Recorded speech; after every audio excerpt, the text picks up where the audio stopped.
దేవునికి స్తోత్రములు. లైవ్లో యూట్యూబ్లో వీక్షిస్తున్న సహోదరులకు క్రీస్తు నామములో వందనములు. మరి ప్రార్థన చేసుకుందాం పిల్లారా.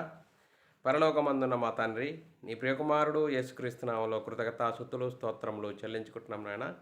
ఇంతవరకు సజీవ లెక్కలో ఉంచుకొని నీ కృపలో కాపాడుతూ భద్రపడుతూ సజీవులుగా ఉంచి నీ సన్నిధిలోనికి నడిపించి నీ ఆత్మతోనూ సత్యంతోనూ ఆరాధించుకునడానికి ఇచ్చిన గొప్ప ధన్యత భాగ్యమును బట్టి కృతజ్ఞతాస్తుతులు స్తోత్రం చెల్లించుకుంటున్నాం నాయన.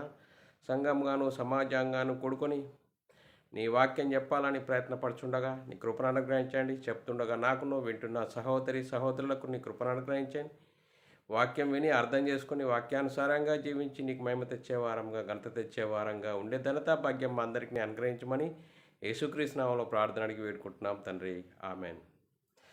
మరి సహోదరులందరూ ఎలా ఉన్నారు? సంతోషంగా ఆనందంగా ఉన్నారా?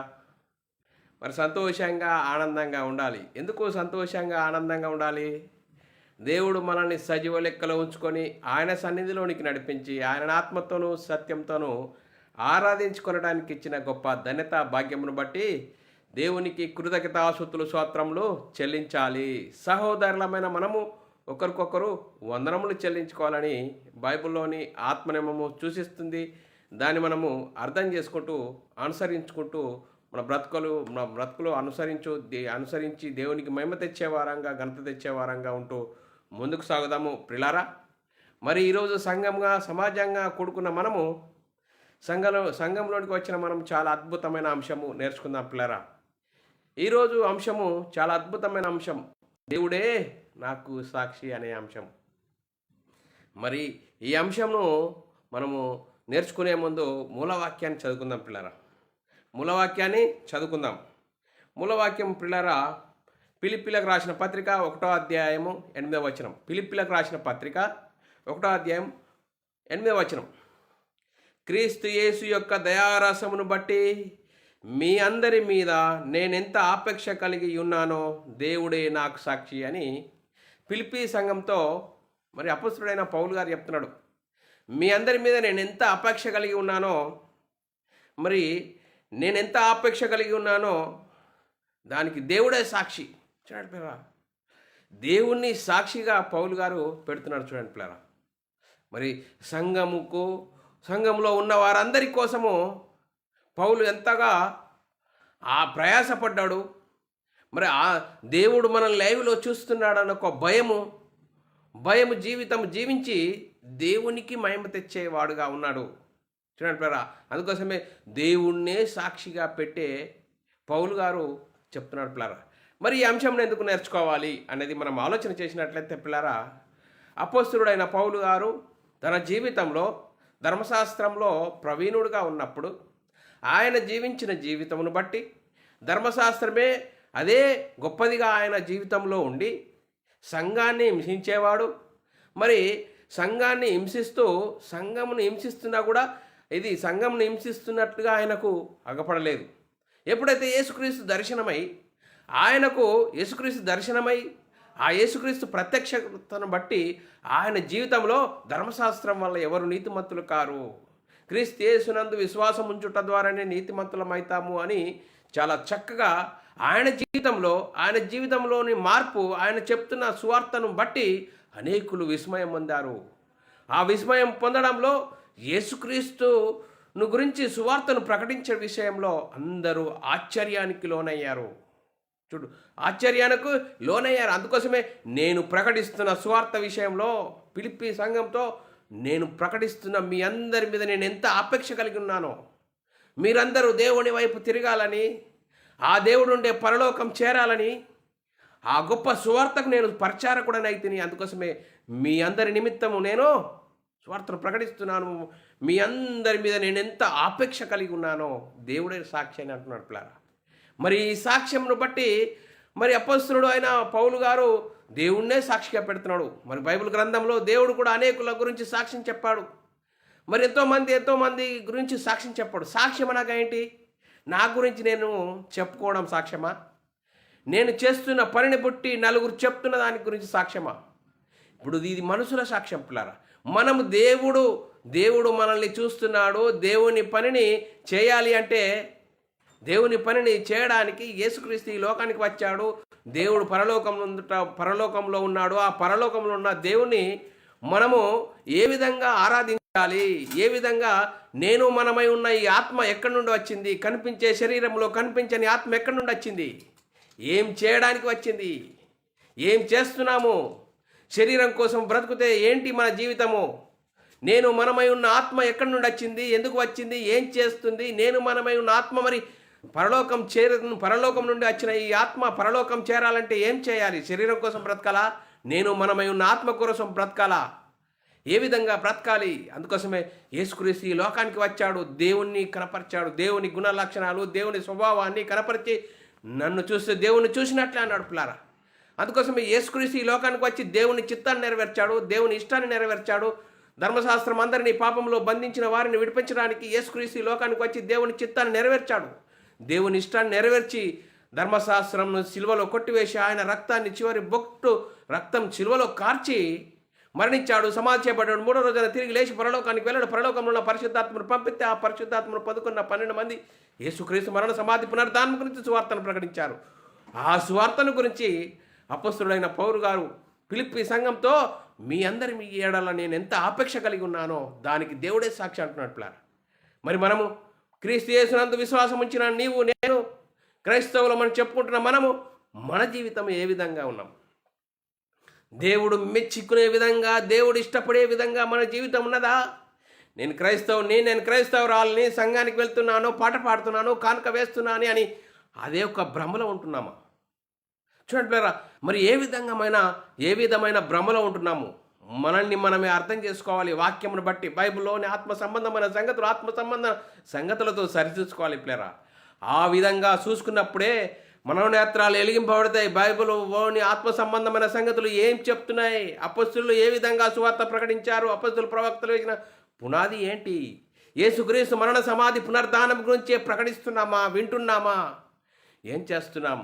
ఆ హృదయంలో కార్యసిద్ధి కలగజేసేది ఏంటి? వాక్యం, బైబిల్లోని ఆత్మ సంబంధమైన సంగతులు, సువార్తలో ఉంది దేవుని శక్తి. ఆ దేవుని శక్తి మనమై ఉన్న ఆత్మను రక్షింపజేసే ఇదిగా ఉన్నది. అందుకోసమే అపొస్తలుడైన పౌలు గారు ఫిలిప్పీ సంఘంతో మీ అందరి ఎడల నేను ఎంత ఆపేక్ష కలిగి ఉన్నానో దానికి దేవుడే సాక్షి అని చెప్తున్నాడు పిల్లారా.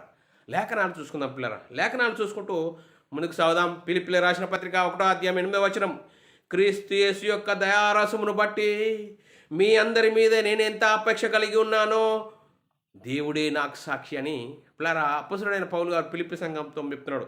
ఆ విధమునే కాకుండా తెస్సలోనిక సంఘంతో పౌలు గారు ఏం చెప్తున్నాడు? మేము ఇచ్చుక మాటలనైనను ధనాపేక్షను కప్పిపెట్టి వేషంనైనను ఎన్నడూ వినియోగింపలేదో ఇందుకు దేవుడే సాక్షి అంటున్నాడు పిల్లారా. తెస్సలోనిక సంఘంతో కూడా దేవుడే నాకు సాక్షి అంటున్నాడు పిల్లారా. ఎందుకో? సువార్త ప్రకటించే విషయంలో మేము ఇచ్చుకపు మాటలైనను ధనాపేక్షను కప్పిపెట్టే వేషంనైనను ఎన్నడూ వినియోగించలేదో ఇందుకు దేవుడే సాక్షి అంటున్నాడు పిల్లారా. తెస్సలోనిక రాసిన పత్రికలో 2వ అధ్యాయం 5వ వచనంలో రాయబడ్డది పిల్లారా. చూడండి పిల్లారా, తెస్సలోనిక సంఘంతో దేవుడే సాక్షి. ఎందుకు? సంఘంగా కూడుకున్న మనము సంఘానికి చెప్పవలసిందే యేసుక్రీస్తు మరణ సమాధి పునరుద్ధానం గురించి చెప్పాలి. విచ్చుకపు మాటలు కాదు, ధనాపేక్షను కప్పిపెట్టే మాటలు చెప్పకూడదు. ధనాపేక్షను కప్పిపెట్టే వేషమునైనను ఎన్నడూ వినియోగించలేదు. మరి సంఘంలో ఏం చెప్పాలి? యేసుక్రీస్తు మరణ సమాధి పునరుద్ధానం గురించి సువార్తను ప్రకటించాలి. ఆ సువార్తలో ఉంది దేవుని శక్తి. దేవుని శక్తి ఏం చెప్తుంది? మనమై ఉన్న ఆత్మను రక్షింపజేసేదిగా సువార్త ఉంది. ఆ సువార్తలో దేవుని శక్తి ఉంది. ఆ సువార్తను గురించే యేసుక్రీస్తు మరణ సమాధి పునరుద్ధానం గురించే సువార్తను ప్రకటించాలి. అంతేకాదు, ఇంకా 1 తెస్సలోనిక రాసిన పత్రిక 2వ అధ్యాయము 10వ వచనంలో మేము విశ్వాసులైన మీ ఎదుట ఎంత భక్తిగానో నీతిగానో అనింద్యముగానో ప్రవర్తించితిమో దానికి మీరు సాక్షులు, దేవుడు సాక్షి అంటాడు పిల్లరా. సంఘంలో ఏ విధంగా జీవించామో మేము విశ్వాసులైన మీ ఎదుట ఎంత భక్తిగానో నీతిగానో అనింద్యముగానో ప్రవర్తించితిమో దానికి మీరు సాక్షులు, దేవుడు సాక్షి అని తెస్సలోనిక సంఘంతో అపొస్తలుడైన పౌలు గారు చెప్తున్నారు పిల్లరా. మరి భక్తిగా జీవించడం అంటే ఏంటి? దేవుని మాట విని మన బ్రతుకులో అనుసరించి జీవించాలి. మరి ప్రతి ఒక్క పనిలో దేవునికి మహిమకరంగా జీవించాలి.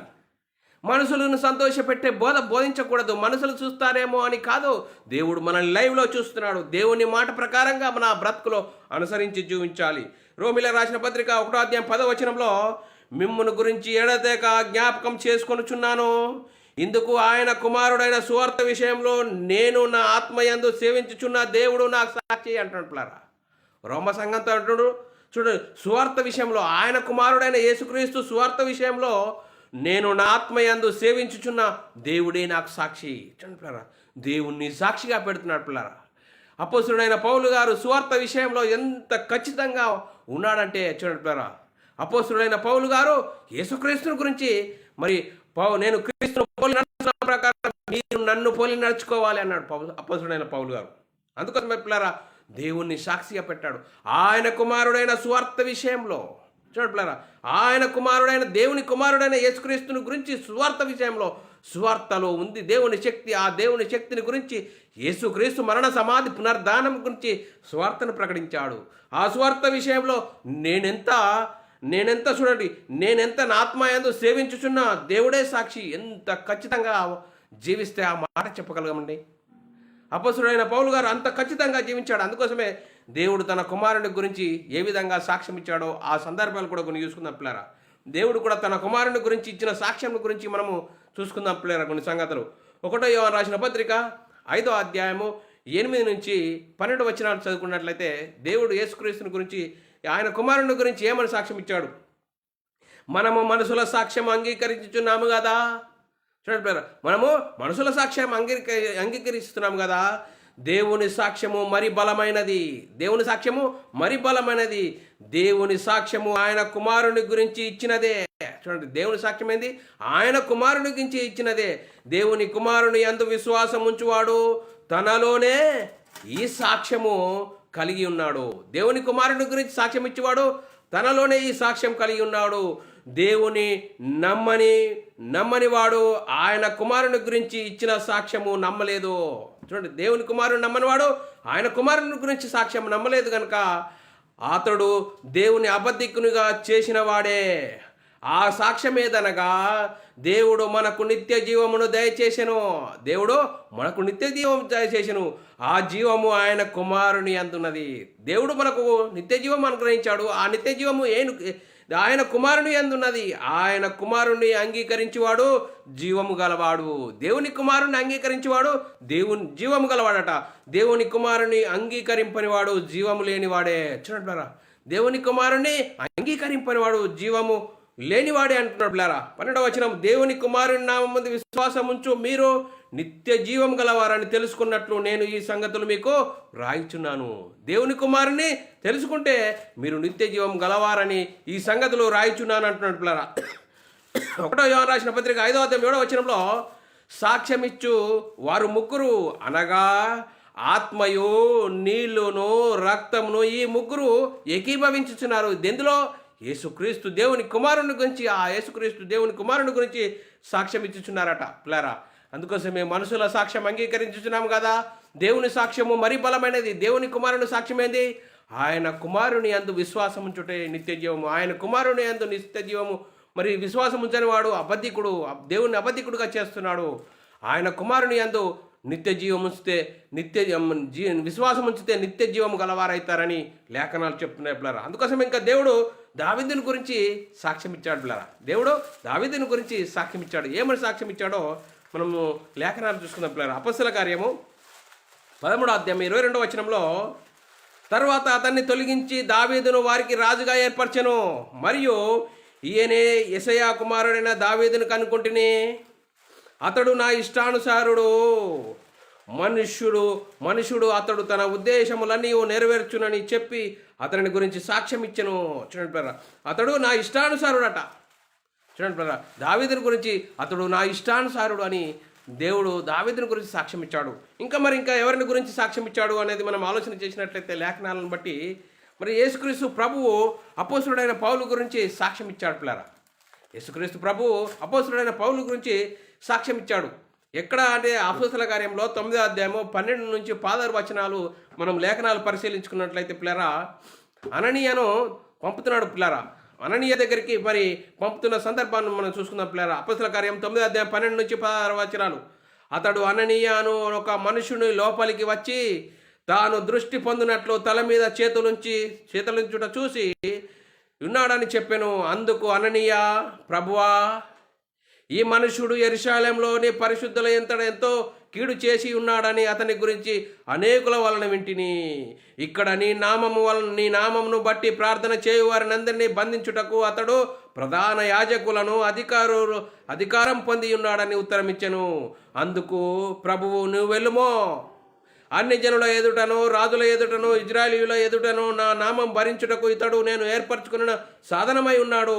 ఇతడు నా నామం గురించి ఎన్ని శ్రమలను అనుభవించవలను నేను ఇతనికి చూపేదనని అతనితో చెప్పాను. చూడండి, అపోస్తలుడైన పౌలు గురించి ప్రభువు సాక్ష్యం ఇస్తున్నాడు. చూడండి, ఏమని? ఈయనను నేర్పరచుకున్నాను. అందుకోసమే మరి ఏమంటుండో అననీయ, ఈయన అనేకులను దేవుని సంఘాన్ని హింసించాడు అంటే, లేదు, నేను ఏర్పరచుకున్న సాధనం ఆయననే. నువ్వు ఆయన దగ్గరికి వెళ్ళు అన్నప్పుడు ఆయన దగ్గరికి వెళ్ళడం జరిగింది. మరి అపొస్తలుడైన పౌలు గారు ఏ విధంగా ప్రభు కోసం ఏ విధంగా జీవించాడు? నా బ్రతుకు మూలంగానైనాను చావు మూలంగానైనా క్రీస్తు నాయందు నా శరీరం అందు గణపరచబడాలని యేసుక్రీస్తుని గురించి అపొస్తలుడైన పౌలు గారు జీవించాడు. నా బ్రతుకు మూలంనైనాను సరే, సావు మూలంనైనాను సరే, క్రీస్తు నా శరీరం అందు గణపరచబడాలని ఆ విధంగా జీవించాడు పిల్లారా. మరి లేఖనాలు చదువుకుందాం. ఫిలిప్పీయులకు రాసిన పత్రిక 1:19-21 చదువుకుందాం పిల్లారా. మరియు నేను ఏ విషయంలోనూ సిగ్గుపడక ఎప్పటి వలనే ఇప్పుడు పూర్ణ ధైర్యంతో బోధింపవలనని నా బ్రతుకు మూలంగానైనాను సరే, చావు మూలంగానైనాను సరే, నా శరీరం అందు గణపరచబడునని. చూడండి, నా బ్రతుకు మూలంగానైనా చావు మూలంగానైనా ఏ పని చేసినా కానీ యేసుక్రీస్తును నేను నా బ్రతుకులో చూయిస్తాను అని పౌలు గారు చెప్తున్నాడు పిల్లారా. అందుకోసమే పిల్లారా, మరి ఇంకా ఫిలిప్పీయులకు రాసిన పత్రిక 1:21-24 నా మట్టుకు బ్రతుకుట క్రీస్తే, చావైతే లాభము. చూడండి పిల్లరా, ఈ మాట చెప్పాలంటే ఎంత జీవితం కలిగి ఉండాలి. అలాంటి జీవితం కలిగి అపొస్తలుడైన పౌలు గారు జీవించాడు. అయినను శరీరంతో నేను జీవించుటయే నాకున్న పనికి ఫలసాధనమైన ఎడల నేనేమి కోరుకుందును నాకు తోచలేదు. ఈ రెండిటి మధ్య నేను ఇరుకునబడి ఉన్నాను. నేను వెడలిపోయి క్రీస్తుతో కూడా ఉండవలని నాకు ఆశ ఉన్నది. అదియో నాకు మరీ మేలు. అయినను నేను శరీరం అందు నిలిచి ఉండుట మిమ్మును బట్టి మరీ అవసరమై ఉన్నది. చూడండి, మరీ అవసరమై ఉన్నది. ఎందుకు అవసరమైనది? నేను యేసుక్రీస్తుని గురించి ప్రకటించాలి. నేను ఏ విధంగా అయితే క్రీస్తులోనికి ఏ విధంగా తిరిగి మరి యేసుక్రీస్తును ఎంత తెలుసుకున్నానో మీరు కూడా ఆ విధంగా తెలుసుకోవాలి. దేవుడుండే పరలోకం చేరాలి అని మరి ఎంత కార్యసిద్ధి కలిగి ఉన్నాడు అపొస్తలుడైన పౌలు గారు. ఫిలిప్పీయులకు రాసిన పత్రిక 2:13 ఎందుకనగా మీరు ఇచ్చయించుటకును కార్యసిద్ధి కలగజేసుకున్నటకును తన దయా సంకల్పమును నెరవేర్చుటకై మీలో కార్యసిద్ధి కలగజేయువాడు దేవుడే. కలగజేయువాడు దేవుడే. అందుకోసమే పిల్లరా, మీరు ఇచ్చయించుటకును కార్యసిద్ధి కలగజేయుటకు తన దయా సంకల్పమును నెరవేర్చుటకును మీలో కార్యసిద్ధి కలగజేయువాడు దేవుడే. చూడండి పిల్లరా, దేవుణ్ణి ఆనబెట్టుకుని దేవుడే నాకు సాక్షి అని అపొస్తలుడైన పౌలు గారు ఏ విధంగా జీవించాడు, ఎలాంటి జీవితం, ఏ విధంగా మార్పు పొందాడు. మనము క్రీస్తునందు విశ్వాసం ఉంచిన మనము అపొస్తలుల బోధ ఎందును సావాసమందును రొట్టె విరుచుట ఎందును ఎడతెగక సావాసంతో సంఘంతో సావాసం కలిగి ఉన్నామా? వాక్యం బైబిల్లోని ఆత్మ సంబంధమైన సంగతులతో మనం జీవిస్తున్నామా? దేవుడు మనల్ని లైవ్లో చూస్తున్నాడు. ఆ వాక్యం చెప్తున్న ప్రకారం అపొస్తలుల బోధ ఎందును సావాసమందును ఎడతెగక ఉన్నామా? బైబిల్లోని ఆత్మ సంబంధమైన సంగతులతో సరి చూసుకుంటున్నామా? అపొస్తలులు ఏ విధంగా సంఘం కోసం బ్రతికారు, అపొస్తలులు ఏ విధంగా సువార్తను ప్రకటించారు, మనం క్రీస్తునందు విశ్వాసం ఉంచిన మనము క్రీస్తు యేసుని గురించి మనం ప్రకటిస్తున్నామా? ఆ ప్రకటించగా మన బ్రతుకు ఉన్నదా లేదా అనేది మనల్ని మనం ఆలోచన చేసుకోవాలి. అపొస్తలుడైన పౌలు గారు సంఘం ఎదుటనో దేవుని ఎదుటనో మీ అందరి మీద నేను ఎంత ఆపేక్ష కలిగి ఉన్నానో దేవుడే సాక్షి అంటున్నాడు పిల్లరా.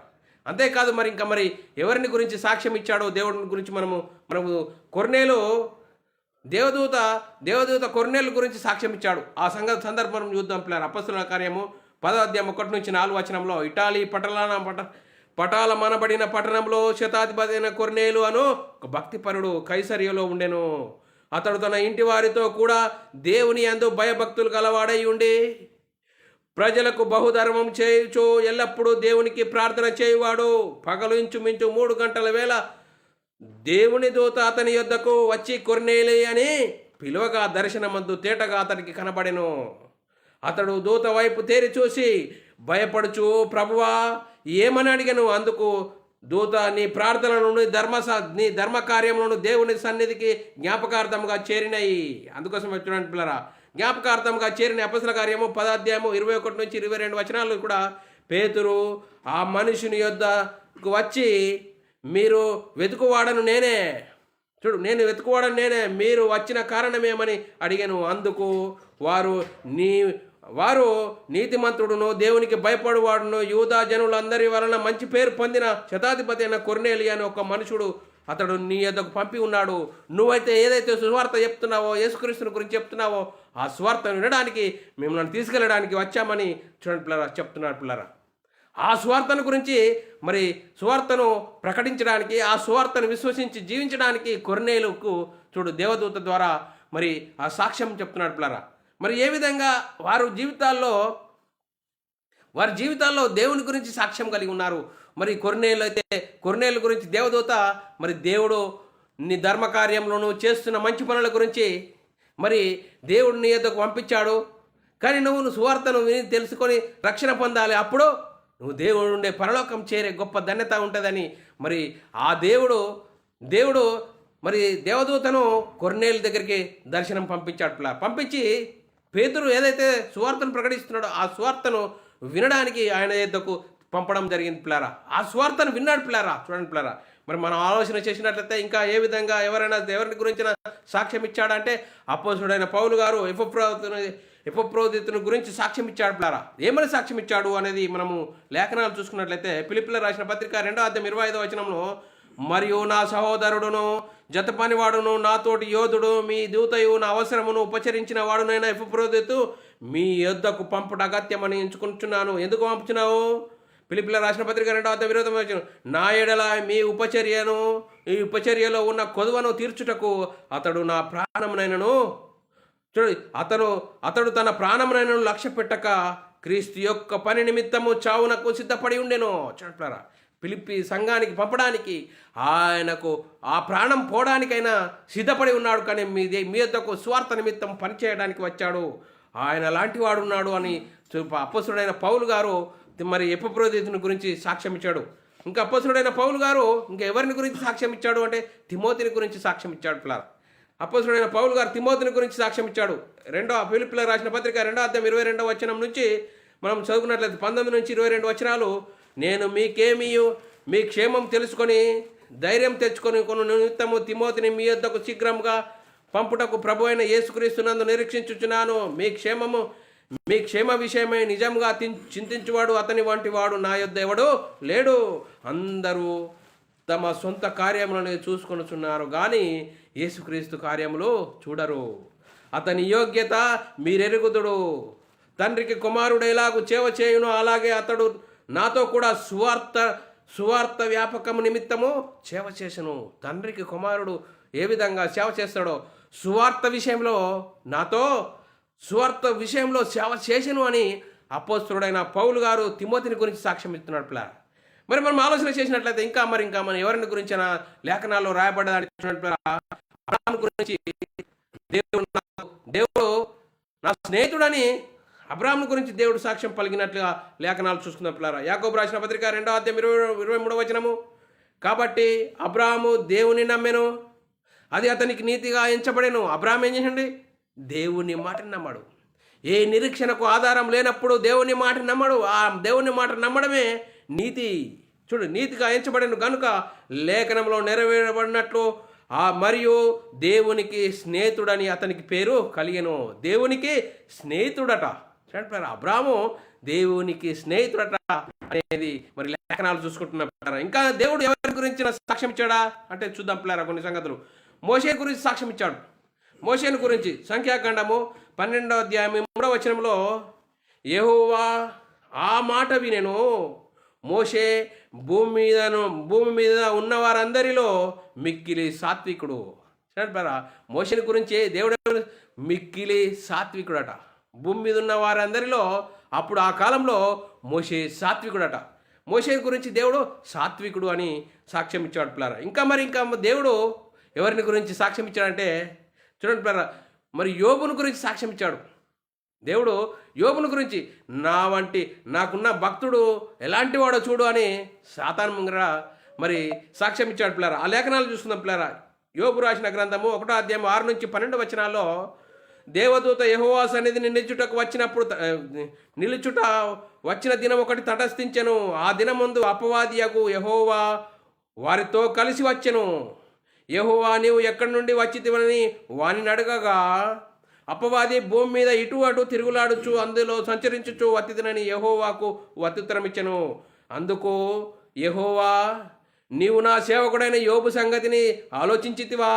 అతడు యథార్థవంతుడును న్యాయవంతుడును దేవుని యందు భయభక్తులు కలిగి చెడుతనమును విసర్జించిన వాడు భూమి మీద అతని వంటి వాడెవడు లేడు అంటారా. ఆయన ఎలాంటి వాడట?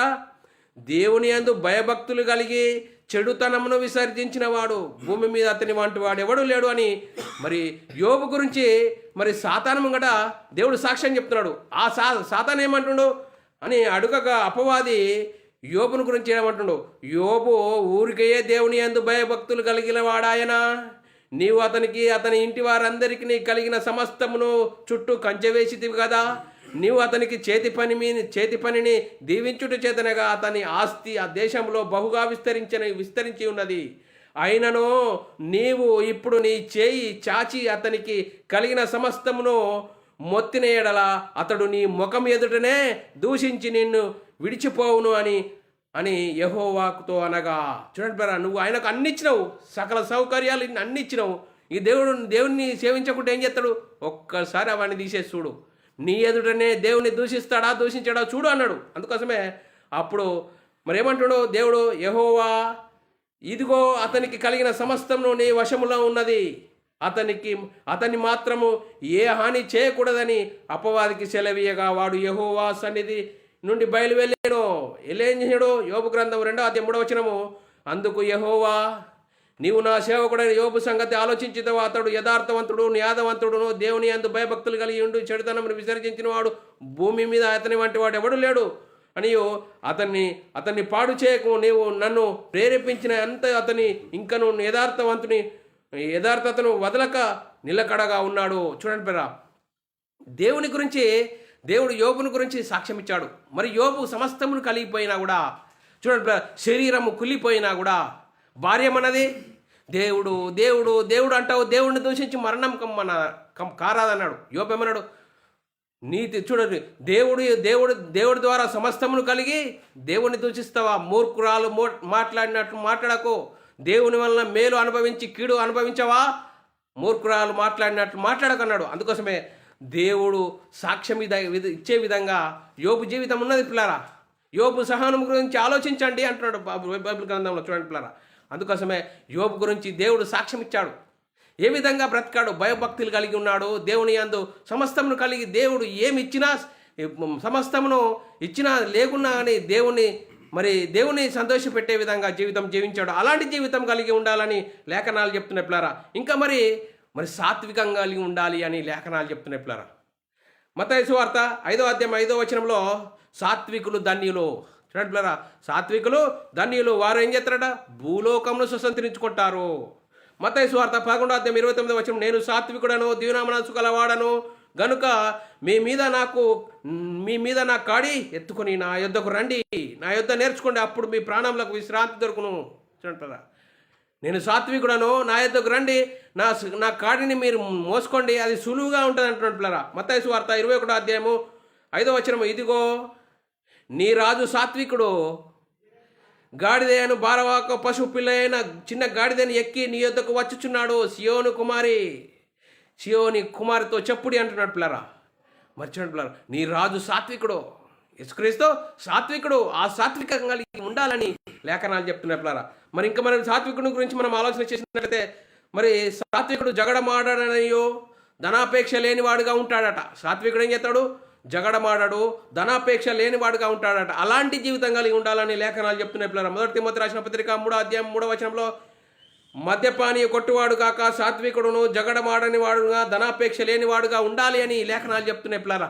అలాంటి జీవితం కలిగి ఉండాలి.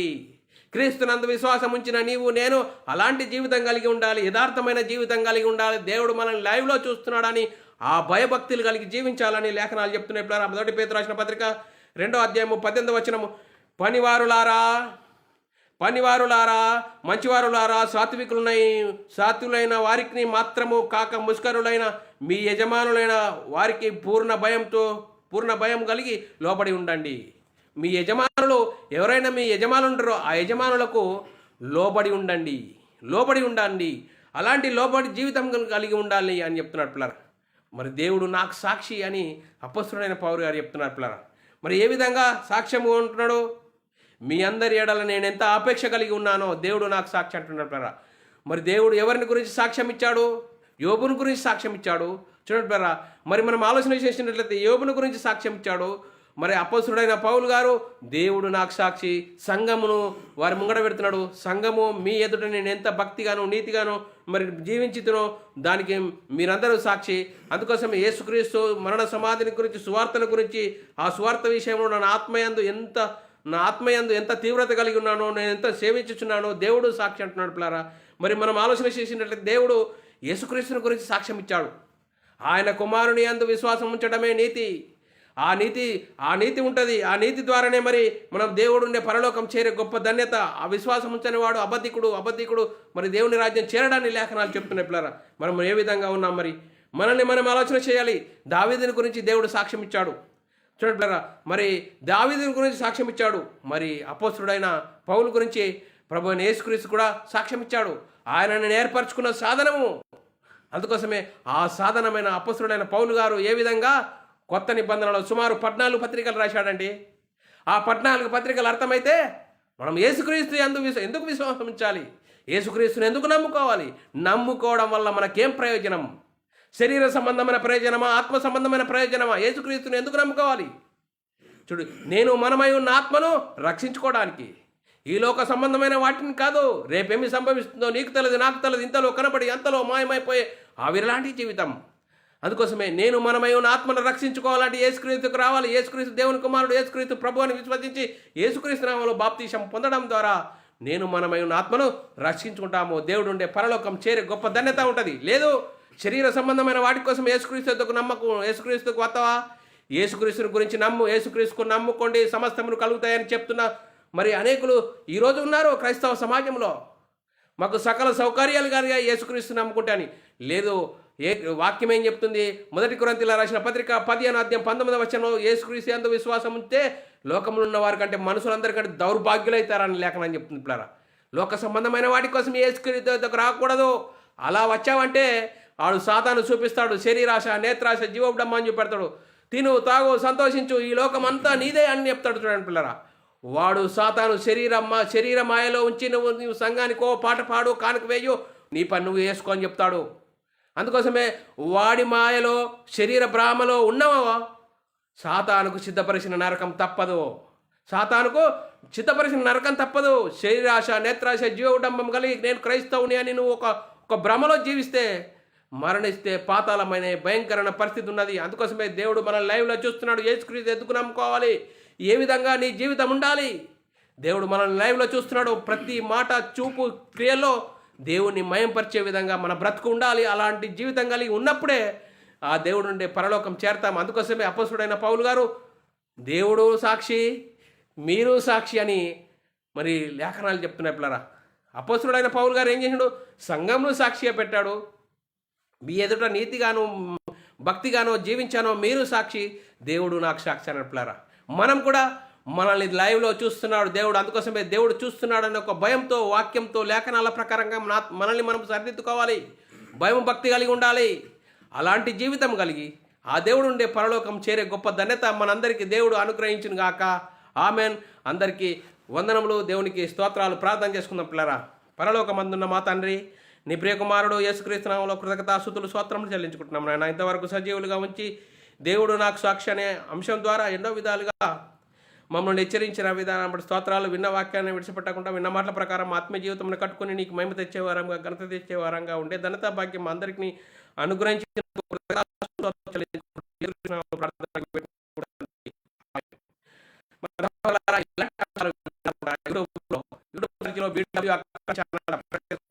అలాగే బైబిల్ మీ వ్యక్తిగత ప్రార్థనలో జ్ఞాపకం చేసుకోవాల్సినదిగా క్రీస్తు ప్రేమను బట్టి బతిమాలకు వచ్చినాను. అందరికీ వందనములు. దేవునికి స్తోత్రాలు.